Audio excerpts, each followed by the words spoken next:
പാർട്ടിക്കുള്ളിൽ V S നേരിട്ടിട്ടുള്ള ദുരനുഭവങ്ങൾ, അല്ലെങ്കിൽ ആ ഉൾപാർട്ടി സമരമെന്നോ വിഭാഗീയത എന്നോ എന്തോ പറയുന്ന ആ ഘട്ടത്തിലുണ്ടായിട്ടുള്ള പല കാര്യങ്ങളുണ്ട്. അന്ന് പലതും തെളിച്ച് പറയാതിരുന്ന ആളുകൾ ഇനി തെളിച്ച് പറയും. അത് സംബന്ധമായ വിവാദങ്ങളും ഉണ്ടാകും. അപ്പോൾ അതിലൊന്നാണ് ഇപ്പോൾ പറഞ്ഞ പിരപ്പങ്കോട് മുരളിയുടെ പ്രസ്ഥാനം. അപ്പോൾ പിരപ്പങ്കോട് മുരളി ഇന്ന് നമ്മളോട് സംസാരിക്കുമ്പോൾ എഴുത്തുകാരനായ ഒരു യുവനേതാവ് എന്നാണ് പറഞ്ഞത്. ഉദ്ദേശിക്കുന്നത് പരന്ന വായനക്കാരനായ യുവനേതാവായിരിക്കും. അപ്പോൾ പക്ഷെ 2 ദിവസം മുമ്പ് മനോരമയിൽ അദ്ദേഹം എഴുതിയ ലേഖനത്തിൽ വളരെ കൃത്യമായിട്ട് ആളുടെ പേര് തന്നെ പറയുന്നുണ്ട്. എം സ്വരാജാണ് അങ്ങനെ പ്രസംഗിച്ചത്. വി എസിന് ക്യാപിറ്റൽ പണിഷ്മെൻറ്റ് കൊടുക്കുമെന്ന്. ആലോചിക്കണം, വി എസ് എന്ന് പറയുന്ന പാർട്ടിയിലെ ഏറ്റവും മുതിർന്ന നേതാവ്, പാർട്ടി രൂപീകരണ യോഗത്തിൽ പങ്കെടുത്തതിൽ ജീവിച്ചിരിക്കുന്ന അപൂർവ നേതാവ്, അന്ന് 2012 ഈ സംഭവം, ജീവിച്ചിരിക്കുന്ന അപൂർവ നേതാക്കളിൽ ഒരാൾ, അങ്ങനെ ഒരാൾക്കെതിരെ ക്യാപിറ്റൽ പണിഷ്മെൻറ്റ് നൽകണം എന്ന് ഒരു പുതുതലമുറ നേതാവ് പ്രസംഗിക്കണമെങ്കിൽ അത് ബാക്കിയുള്ള നേതാക്കന്മാർ കേട്ട് ചിരിക്കുകയായിരുന്നാണ് പിരപ്പങ്കോട് മുരളി പറയുന്നത്.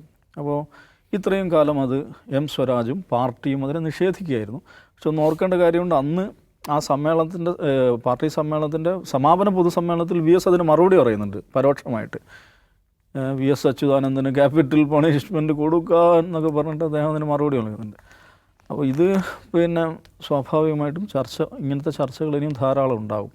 എന്ന് മാത്രമല്ല, ജി സുധാകരൻ മാധ്യമത്തിൽ എഴുതിയ ലേഖനത്തിൽ യൂദാസുമാരാണ് ഇദ്ദേഹത്തെ തോൽപ്പിച്ചത് എന്ന് പറയുന്നുണ്ട്. വി എസ് അച്യുതാനന്ദനെ തോൽപ്പിച്ചത് യൂദാസുമാരാണ്. അപ്പോൾ അതിൻ്റെ പേരിൽ പാർട്ടി അന്വേഷണ കമ്മീഷൻ നിയമിക്കുന്നുണ്ട്. പക്ഷേ ശിക്ഷിക്കുന്നത് അവിടെയുള്ള ഒരു പ്രാദേശിക നേതാവിനെ മാത്രമാണ്. പളനി എന്തോ പേരെ അതിൽ കേന്ദ്ര കമ്മിറ്റിയിലുള്ളവരും സംസ്ഥാന കമ്മിറ്റിയിലുള്ള ആളുകൾക്ക് പങ്കുണ്ടെന്ന് ഇപ്പോൾ പറയുന്നുണ്ട്. ഇപ്പം ജി സുധാകരൻ അല്പം കൂടെ കടന്നിട്ട് മാരാരിക്കുളത്തെ തോൽവി മാത്രമല്ല, 2011 വി എസ് അച്യുതാനന്ദൻ എത്ര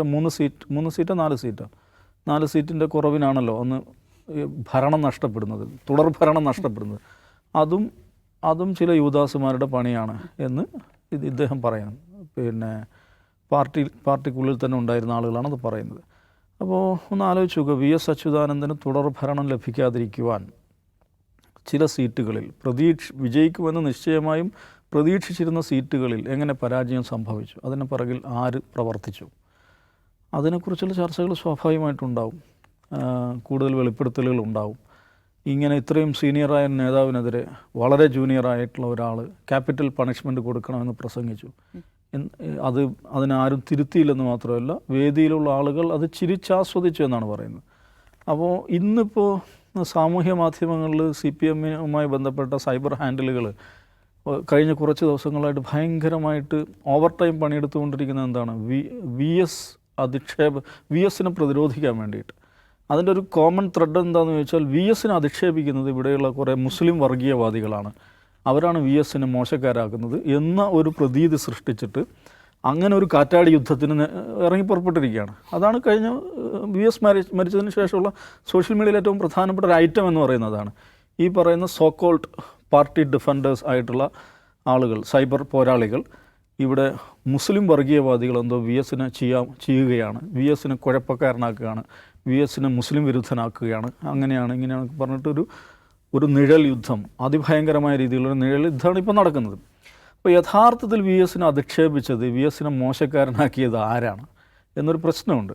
ഇപ്പോൾ ഞാൻ ഇന്നലെ പറഞ്ഞു, വി എസ് ജീവിച്ചിരിക്കെ വി എസിനെ കുറിച്ചിട്ടുള്ള ഏറ്റവും മോശമായ ഒരു റെഫറൻസ് വന്നത് വെള്ളാപ്പള്ളി നടേശൻ്റെ ഭാഗത്തു നിന്നാണ്. ഏറ്റവും അവസാനം വി എസ് ജീവിച്ചിരിക്കെയുള്ള ഏറ്റവും അവസാനത്തെ ഏറ്റവും മോശം റെഫറൻസ് അത് വെള്ളാപ്പള്ളി നടേശനാണ് നടത്തിയത്. എന്താണ്, കേരളത്തെ ഇസ്ലാമിക രാജ്യമാക്കുമെന്ന് വി എസ് പറഞ്ഞത് പ്രകാരം അതിലേക്ക് കാര്യങ്ങൾ പോവുകയാണ്. അദ്ദേഹം കോട്ടയത്ത് പ്രസംഗിക്കുന്നു. തൊട്ടടുത്ത ദിവസം ഇതേ മനുഷ്യനുമായിട്ട് പാർട്ടിയുടെ സംസ്ഥാന സെക്രട്ടേറിയറ്റ് അംഗം വേദി പങ്കിടുന്നുണ്ട്. ആ വേദിയിൽ ഈ വാസവൻ എന്ന് പറയുന്ന സെക്രട്ടറി അങ്ങനെ തിരുത്താമായിരുന്നു. അത് തിരുത്തിയില്ലെന്ന് മാത്രമല്ല, എന്താ ചെയ്യുന്നത്, വെള്ളാപ്പള്ളി നടേശൻ്റെ മഹത്വം വാഴ്ത്തുകയാണ് ചെയ്യുന്നത്.